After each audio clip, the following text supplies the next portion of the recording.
Bye weeks are officially here, which means it might be more difficult for you to set your lineup this week, but I'm here to help you out. You don't need to ask your dog, you don't need to roll the dice or flip a coin, and you certainly don't need to go to a fortune teller. Your boy is here to help you answer all those running back questions for week 5.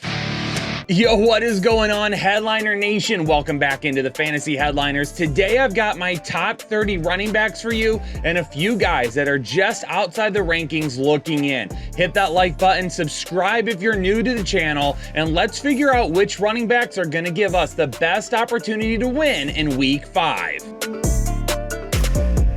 It doesn't matter how tough the matchup, Christian McCaffrey is going to slot into the number 1 spot, and there's really not a whole lot I need to say here, right? If you own Christian McCaffrey after that huge performance last week, he's in your lineup no matter what. Bijan Robinson is going to be next up for me, going up against Houston. Houston allowing bottom third most fantasy points in the league to opposing running backs. Bijan Robinson has seen a snap increase each of the last 4 weeks, and because of that, we are looking at Bijan Robinson taking over this backfield entirely very soon. Brian Robinson, definitely give me some Brian Robinson this week. Absolutely love his potential and the upside that comes with it. We are going to lock Brian Robinson in on Thursday Night Football, going up against the Chicago Bears, who allow the second most fantasy points to the running back position this year. And if Washington can get themselves a nice lead, Brian Robinson should have a huge day. Ladies and gentlemen, I would officially like to welcome you all to Breece Hall week. He's going up against the Denver Broncos, who allow the most fantasy points to the running back position, who allow the most rushing yards to running backs, and they are worse at stopping running backs than a sheet of paper would be at stopping a cannon. Breece Hall also apparently has had all of his limitations lifted. It is going to be Breece Hall week against Denver. Expect some huge plays and expect a big day from Breece Hall. David Montgomery going up against Carolina. This is a great matchup for him, going up against the team that allows the 4th most fantasy points to the running back position. They're not bad against the pass, but they certainly can't stop the run. And if David Montgomery is going to get more than 30 carries on Thursday Night Football after being out the previous week with an injury, then I can only imagine the type of carries he's going to get against Carolina this week. Josh Jacobs at number 6 going up against Green Bay. This is going to be a great matchup for Josh Jacobs. Last week, a lot of his fantasy points came in the receiving game, and we've tried to tell you time and time again over the last couple of weeks, don't give up on Josh Jacobs because he's getting more volume than any running back out there, and now he's getting the Green Bay Packers, who are ranked 30th against the run right now. Give me some Josh Jacobs to finally have his 2023 explosion. To begin the season, Indianapolis's defense looked like a team that could do a good job of stopping the run, but they were going to get beat by some big runs on the ground every once in a while.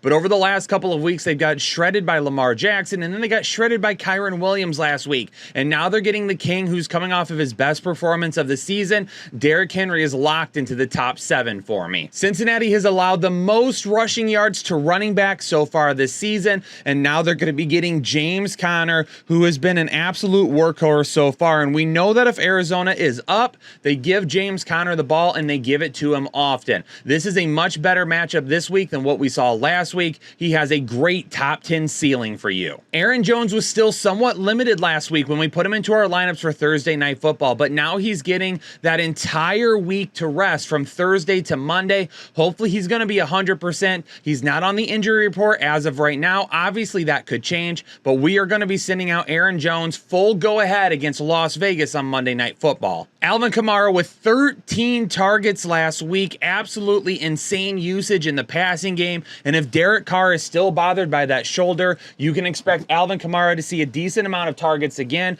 Even though it might be a little bit tougher running against New England, his work in the passing game will absolutely keep him in this area. I would love to go higher with Tony Pollard. Going up against San Francisco is not going to be any easy feat though. And if Dallas is not able to get to a lead, Tony Pollard is not going to be able able to run the football effectively. Hopefully we have maybe a touchdown or a couple of big plays through the air for Tony Pollard, but his production on the ground is what could really keep him from reaching a higher ceiling this week. If you're just looking at box scores, you may not want to start Travis Etienne because the Buffalo matchup might look a little too hard for him. But when you take a look at the Buffalo defense, they do a lot of their work in the passing game, and they're really middle of the road against the run. Travis Etienne is getting more running back opportunities than almost any running back in the league, averaging 20 touches a game right now. And he hasn't reached the upside that we really would have hoped to see from him, but he's been a top 24 running back 3 of his 4 games this season, and he's also averaging just over 12 fantasy points per game.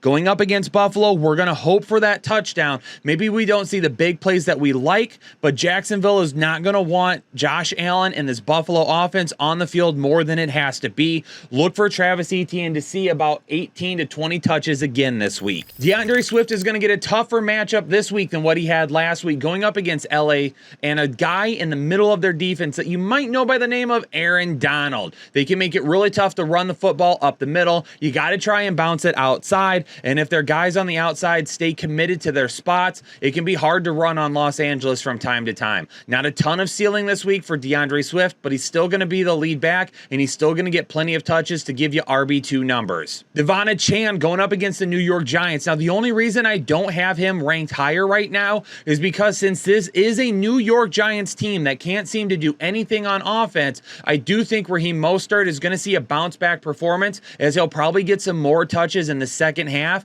or in positive game script situations for Miami. The Chan ceiling this week is just a little bit lower for me, but of course, if he finds the end zone 2 more times like he has each of the last couple of weeks, it's not going to matter. Saquon Barkley at number 15, currently listed as questionable, but he is practicing on a limited basis right now. We'll continue to keep an eye out on that situation. Going up against Miami is going to lead to a lot of negative game script for him, so maybe not the upside that we see on the ground, but hopefully they get him worked into the passing game a little bit. Joe Mixon's got a great matchup going up against Arizona this week, allowing the 3rd most fantasy points to the running back position, and they're ranked 24th against the run right now on defense. This is exactly the type of matchup that you want for Joe Mixon.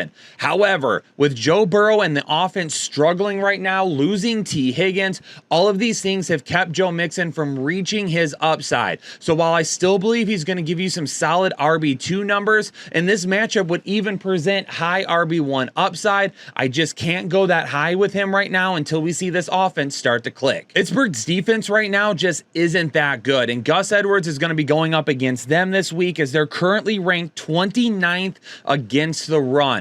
Gus Edwards, for me, is a guy, he's getting the ball in between the 20s, he's getting a hefty workload, and if Pittsburgh offense just can't get anything going against this great Baltimore defense this week, Gus Edwards is going to see a ton of positive game script and even more carries. Kyren Williams at number 18. He's coming off a really good week last week, but going up against Philadelphia and being limited this week right now, we just don't know if he's going to be 100% in a really tough matchup. We're going to continue to monitor that, but I don't love what he could potentially bring to the table this week. I would love to go a lot higher with James Cook, but this Jacksonville defense is extremely underrated against the run, ranked 7th in the league right now, allowing the 11th fewest fantasy points to the running back position. James Cook should still see in the area of 15 to 17 touches. He's averaging over 100 total yards per game right now, but unfortunately this week against Jacksonville, to get close to that 100 mark, he's going to need more work in the passing game than he does on the ground. Isaiah Pacheco is going to be going up against a defense right now that is ranked 10th against the run in the NFL. They're doing a decent job of stopping guys on the ground, and even though Pacheco had a big game last week, I am worried that a big game would be in the cards for him. Really what we need from the Kansas City offense this week is to get a lead early, stay ahead on Minnesota, and then try to run the football to keep Kirk Cousins and Justin Jefferson off the field. Raheem Mostert at number 21, I already brought it up when I talked about Devon Achane. This is a guy that doesn't present the type of upside that I would hope for this week. week because Achane is just, he's so in tune with the run game right now, and he's being utilized heavily at the beginning of games. But if it becomes positive game script for Miami, Mostert will find himself on the field. Jaylen Warren's got a really tough matchup against Baltimore this week, but I like him a lot more than I like Najee Harris because Jaylen Warren is doing work in the passing game, giving you 4 to 5 targets a game. If he can get that this week, maybe even a little bit more, given the fact that Kenny Pickett is banged up, if we can get that this week from Jaylen Warren, we're definitely going to see some RB2 potential. Unfortunately, Rhamondre Stevenson is barely going to crack my RB2s this week. I'm still high on him bouncing back for the season, but he's had some tough matchups as of recent, and going up against a New Orleans team's currently ranked 6th against the run, it's going to be tough to find that upside this week. He was limited in practice on Wednesday. We'll monitor whether or not that affects him going into the game, but we really need Bill O'Brien to start getting Rhamondre Stevenson some work in the passing game so we can start getting some of that upside in return. Alexander Mattison going up against Kansas City. I think people really overlook how good Kansas City has been against the run, currently ranked 12th against the run and giving up the 6th fewest fantasy points to the running back position. Alexander Mattison this week in a potential shootout just doesn't have enough ceiling for us. Jahmyr Gibbs has an awesome matchup going up against Carolina, but I already mentioned it with David Montgomery. He's the dude right now. He was the dude last Thursday, coming off of an injury with a longer week for him to rest. I guarantee David Montgomery is going to get a majority of the workload. For Jahmyr Gibbs, what we're hoping for is the dude were to snap off maybe a long run or a great catch for his first NFL touchdown. If that can happen, then maybe he can land in this spot, but I just don't see him getting enough workload to be anything more than a flex option for you. Dalvin Cook hasn't done anything this season. The only reason I have him listed at number 26 is because he's going up against a defense that can't stop anything, and because of that, we'll toss Dalvin Cook here at the very end. If you still own him, maybe you can toss him in as a flex option this week, but if you've got better options that have performed more consistently throughout the season, I'd rather go with them. Khalil Herbert coming off a big game against that aforementioned Denver defense. He's going to get Washington this week, which could end up being a little bit more difficult, but he's getting the majority of the workload over Roschon Johnson. For those of you looking for a flex player this week on the bye, Khalil Herbert, you could do a lot worse than him. Dameon Pierce going up against an Atlanta defense that has done a great job of shutting down the run recently. He's a little bit banged up this week. He's been limited in practice, but look for them to be very tough to run against. So if Dameon Pierce goes this week, we're hoping for that touchdown. Miles Sanders going up against Detroit, the number 1 ranked defense against the run right now. Miles Sanders has been banged up. He's not been very healthy the last couple of weeks. He's still limited in practice this week. We'll see what he can bring the table against Detroit, but listen, the table is just not going to be very high for him. Najee Harris going up against Baltimore. I am going to slip him in here to the back 30. I don't feel like it's right leaving Najee Harris off because he's still considered the starter right now and should still see a decent amount of touches. But unfortunately, if you're needing him for anything more than a flex option, he's just not doing it for you right now. All right, let's hop just outside the top 30 and talk about a few guys that are just missing the rankings for several reasons. Jonathan Taylor and Zach Moss. Jonathan Taylor is back at practice and apparently 100% healthy. I don't know if he's playing this week. I don't know what's going to happen with that backfield. Tennessee's run defense is absolutely great. If you need to start either of these guys this week, you are going to be in trouble. Roschon Johnson going up against Washington. There is still some touchdown potential, so I am going to have him just on the outside looking in, but with Khalil Herbert getting all those touches last week, it's hard to imagine Roschon Johnson does anything fantasy viable this week. Jaleel McLaughlin. Right now, Javonte Williams is still limited. So I'm going to have Jaleel McLaughlin listed right here as we continue to wait out what could happen with Javonte Williams this week. Now, going up against the New York Jets, if Javonte Williams is able to play, he's going to be like a low-end RB3. He actually will probably be right in this spot with Jaleel McLaughlin. I don't love it, but we'll have to keep an eye on it. Really, his ceiling probably is going to put him in as a low-end RB2. Tyler Algier going up against Houston. Maybe we'll see him get some goal line work, but if he doesn't score a touchdown this week, Tyler Algier is probably going to find himself on waivers very soon. Justice Hill, last name that I want to bring up, just because he's still getting some decent work for Baltimore. Gus Edwards should end up being the main back this week, but don't be surprised if Justice Hill were to get a look in the red zone zone. And if that were to happen, then Justice Hill could end up finding a touchdown as well. Got to bring up A.J. Dillon real quick. We know that Aaron Jones was limited last week, and because of that, just didn't put together great numbers. But you know what? A.J. Dillon didn't do anything. A.J. Dillon hasn't done anything this season.